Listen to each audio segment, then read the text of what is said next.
Hi there, welcome to the Fierce Factor podcast. I'm your host, Kaylee Lindholm. And I think it's time for us women to shift the conversation in business and step into our feminine leadership to do the most iconic work the aesthetic industry has ever seen. Each week, I'll be bringing a powerful dose of strategy, sarcasm, solutions, and sass that will rev up your creativity and ignite your brilliance as you link arms with me along our shared path of personal and professional growth in 20 minutes or less. Let's go. Hello, leader. Thank you for tuning in to episode 126 of the Fierce Factor podcast. It's Kaylee here. And this week, leader, I really wanted to have a conversation about perspective. This week, I am actually in Dallas for the Aesthetic Next conference. And as I have been preparing my talks and workshop materials for the conference, I've realized that there has been a recurring message that I will be sharing this week. It's a theme around success, around growth, and around scaling and building. And as we are curating, planning, designing this roadmap for business growth, I thought it would be helpful to take a moment to come connect with you, my incredible Fierce Factor listeners, to emphasize a critical tenet of small business growth for women. And that is that female-owned business requires its founder to be hyper aware of the relationship her business has with her life. In particular, a service-based business provider like many of our clients, like many of you who started your business to follow your passion, to make an impact, to build your personal brand, and to experience the deeply enriching freedom of being self-employed and living out your passion. Well, you get to a point where your business growth is so interconnected to your sense of worth as a human because it's like your baby. I remember having a conversation with a client a year or two ago, and she said, I think I have an unhealthy relationship with my business. And I said, tell me more. And she proceeded to tell me that her moods, the way she values her impact really seems to follow direct suit with how things are going at the office. So she gave this example of having issues with staff turnover, and it was causing her to wake up at 4 a.m. every day because her mind was racing. On top of that, she felt like she was bringing her sloppy seconds, those are her words, for her second best self, home at night after a full day of work and her demanding schedule where she's just on all day long. And so she said, all I want to do is lay on the couch and watch TV so my brain can just unwind. And I don't have it in me to have a thought-provoking or stimulating conversation with my husband. Of course, I laugh at that because I can totally relate. And honestly, it's not fair for my husband or kids. But Kaylee, I don't know how to get out of this. I have a nonstop, fully booked schedule on top of juggling team building, training, management, inventory, oversight, business development, strategy, marketing, sales, patient care, and the financial health of the business, right? That's it, right? So what part of this recipe can I eliminate, she asks. And the truth is, as I was listening to her, I could count on both hands the number of similar conversations I had had with other women just like her. And look, I've been there too. And the truth is, there isn't any part of that recipe that can be eliminated or ignored. It's all important. A successful business requires intentional focus on all of the core business milestones that our clients master in our Pop Leadership Academy. That's how I know. But what I recommend is that she shift her approach to how she is looking at her business, meaning stepping back and reevaluating where her business fits into the bigger picture of her life. Through the course of this powerful conversation, I shared with this smart, ambitious, and dedicated business owner that when we build the life first and the business second, we end up enjoying not just growth, but the experience of growth. And I shared a few tips that I'm going to share with you today and that we'll be exploring this week in my talk at Aesthetic Next. And it's really about setting constructive boundaries so that you can scale with clarity and confidence and sanity. And boundaries is, become kind of a kitschy word these days. We talk about physical boundaries like 6-foot social distancing. We talk about emotional boundaries like I'm not going to let that narcissist talk to me like that anymore. There's physical boundaries in the sense that you have a a line that separates or a fence that separates your home from your neighbor's home, or the lines on the freeway. And social movements over the past several years have really been evidence of this sort of spiritual boundary, the Me Too movement, BLM, right? This is pungent evidence of this. But what I'm talking about here is a self-governing decision to prioritize the things that matter in your life. I mean, think about all the times that you've said yes to a meeting that you'd really rather just nap through, or you end up picking up the slack for other people because you'd rather avoid the backlash, or you find yourself saying yes to too many things and feel overwhelmed by all of the obligations. Repeat after me, leader. Setting boundaries will allow me to be a more deliberate, well-rested, and strategic thinking CEO. One more time. Setting boundaries will allow me to be a more deliberate, well-rested, and strategic thinking CEO. How does that sound? And you're not alone in this. As a listener of this podcast, you're among a community of other elite professionals. Your business requires energy. What you do requires you to give energy to the people around you. And we as founders do difficult things every single day, things that 98% of the population wouldn't be capable of or even dream of doing, trust me. You're a founder and a builder. Think about it. No one is asking you to get up and do the work that you do every day. And this requires you to have a deep connection to the meaning of what you do. And I want you to realize, first of all, that your work is beyond valuable and it's important. And you are here in this Fierce Factor community with someone who sees you walking through the fire every day. I see you and I feel you. And that's why we're here, and that's what we are to each other. And please do not underestimate the importance of your value, of your time, of your impact. The reality is we just go. We get up and get it done every single day. We add more and more and more to our plate. We take on the stresses of the job, of the clients, of the employees, you name it, it's ours. And because of this, many times problems arise because we are overwhelmed and overfunctioning. Go figure, right? It is your job to protect yourself.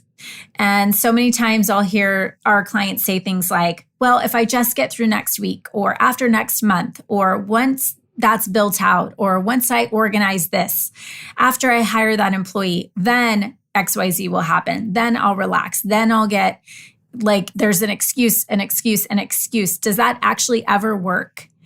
The point is you have to protect yourself. No one is going to do that for you. It's up to you to set boundaries around what's important so you can do your very best work and make the meaningful impact that you are set out to create. So I want you to understand that I'm intimately familiar with this, with overwhelm, with the constant barrage of to-dos, with overfunctioning. And you may or may not have heard this story depending on how many podcast episodes you've listened to. Actually, I don't know for sure if I've shared this on podcast, but I'm going to today. So back in 2014, I was working as a laser sales rep, and I had a demo of a device that I was selling and a late dinner that night with a client about an hour away from my home. And I came home that night, it's probably around midnight. I pulled my car in the garage and I ran upstairs and I knocked out. I was so exhausted from that day. And within 30 minutes, my car had erupted into flames and caught my house on fire. And my husband, ran downstairs to rescue the dogs. I ran for the kids, called 911. And I remember after fleeing out of the house and standing on the corner, I had both kids in my hands. Cooper was 3 at the time, and I was holding Luke, who was 1.5.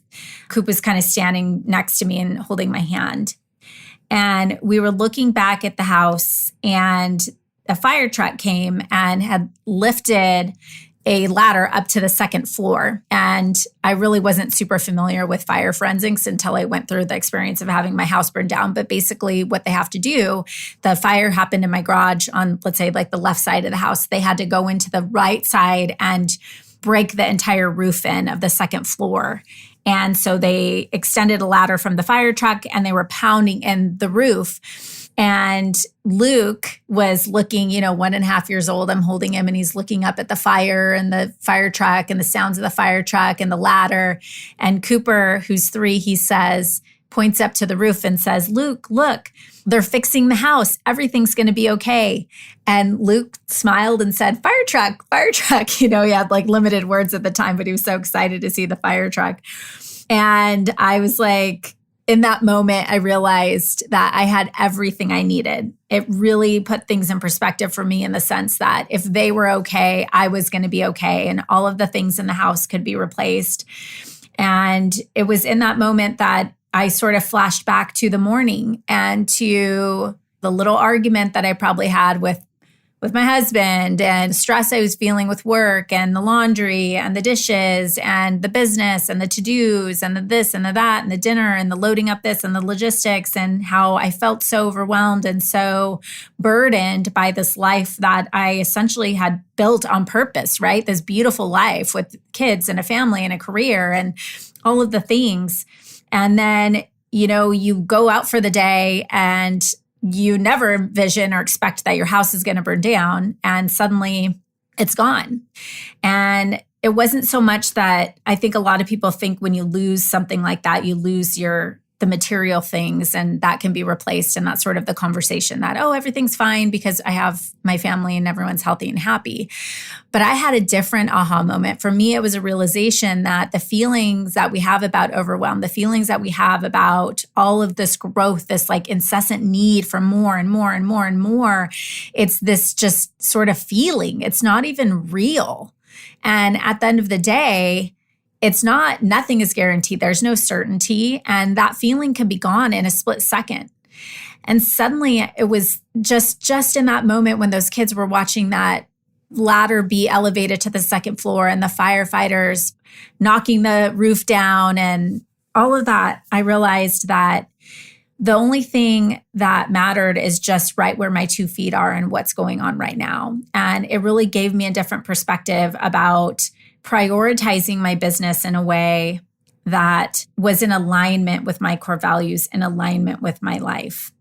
And we add on more. We get to this point where we've got so much, we start to resent all these responsibilities that we have. And I want to just encourage you and offer this to you, leader, that you don't put yourself in a position to become the victim of this life that you built on purpose, right? That's when you start to have all of these feelings. And that's when you start to tell yourself that you're powerless to your circumstances, but you really aren't. And I did this just before I came here to this conference. I was preparing to come here and I jammed up my schedule for the week ahead of time. And I'm like, oh my gosh, I have so much to do. I can't do all of that. And then I realized I sort of have to take myself back and take a deep breath and a moment and feel the gratitude for how cool it is that I get to have this experience. And also that this is what you worked for, Kaylee. This is what you built and you can slow it down too. Like you are in control. And I want to share with you today, there's really 3 specific tools that I use to help set and hold myself accountable to setting these boundaries so that I don't put myself in this situation, but that I align my life and my business in a way to where my life takes first precedent and priority, and then my business supports that. So I want to share those with you here. So tool number 1, it's called the list of nevers. So I want you to take out a piece of paper and write down even just 3 to 5 things that you will never again sacrifice or compromise. So a few on my list are having early morning appointments. So I don't take those. I stick to my routine. I go to my workout in the morning. I get the kids to school. I have my coffee. I do those things for me in the morning, and I will never, ever compromise on that. I do not take more than 4 meetings per day because I know that's my threshold when I start. I want to come in prepared to every meeting. If I plan and jam too much into my day, that's when I start to feel my heart race. I start to get anxiety. I start to get snappy at people. I do not ever skip my boys' games. As long as I'm in town, I'm at their games and I'm not skipping their games to do work. And then another one is I never bring my phone to the dinner table. That's where I will, even as urgent as I feel like something is, I keep my phone set aside and I actually plan out that time when I'm very present, when I'm with my family, I'm with my family. I'm focused on what I'm doing at the time. Okay. Having these written down and also sharing them with your family or others who will help support you through this process will really help provide some accountability to sticking to these. Tool number 2 is calendar blocking. So this is where I list out my life priorities each week to remind myself what is important here. And then I block time for them in my calendar. So for example, this week, right, my list of blocks are me first, my family, my friends, professional and personal development, clients, and business development. And so each week I block my calendar for each of these first. So I'm actually taking an hour or 2 hours within my week to make sure I start there. I'm blocking those and I will not fill anything else into those time slots. And then I work around them. So prior to doing this in the past, I would squeeze things in that were most important to me. Like after all my most energetic time of the day was occupied by things that were way down on my priority list. So for example, someone would call and ask for a meeting. Like a lot of times I get calls, hey, Kaylee, I have a partnership idea, right? Like another business owner, or, someone has an idea of really how we could work together to help each other grow our business. That is not on my list of priorities. So that would not take a priority space. Okay. And so I'm starting with the things that I just mentioned, my clients, my business development, me, my family, my friends. And then I fill in after that. So my planning is in alignment with life priorities. And then I'm grinding out the work after. And trust me, I will grind, ladies. Like I absolutely will. And I love my job, right? And so that's why especially I need to do this because I will just work until there's no end. Okay. And then I'm going to end up like that client I mentioned, vegging out on the couch with a Diet Coke and Housewives of Orange County. Okay. All right. And then finally, tool number 3 is the eye of the needle. And this is where we think about threading a needle.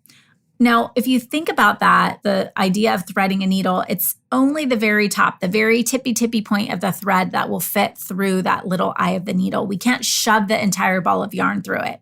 We have to be very specific and focused here.